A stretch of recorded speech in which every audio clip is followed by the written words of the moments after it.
Hello विद्यार्थी मित्रांनो, आज मी तुम्हाला नवीन सिरीज चालू केलेली आहे. कारण स्पर्धा परीक्षा खूप जवळ आलेली आहे आणि मुलांना अभ्यास करण्याची एक छानशी ट्रिक मिळावी म्हणून मी हे छोटासा प्रयत्न केला आहे. तर बघा, मी तुम्हाला इथे एक आकृती दिलेली आहे. तर या आकृतीमध्ये किती चौकोन आहेत, आपणाला जर असा प्रश्न विचारला तर आपणाला मोजायला खूप वेळ लागतो. म्हणून आपण एका ट्रिकनुसार हे ट्रिक काय आहे पुढे बघा.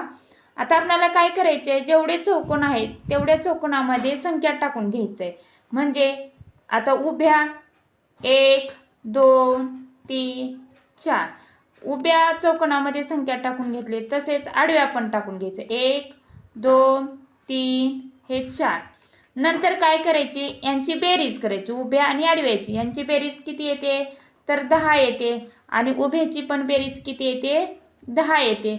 मग नंतर काय करायचं, या 10 आणि या 10चा गुणाकार करून घ्यायचा. 10 गुणिले 10 बरोबर 100. तर आपल्या या कृतीमध्ये किती चौकोन आहेत तर 100 चौकोन आहेत. विद्यार्थी मित्रांनो, आपल्याला या कृतीमध्ये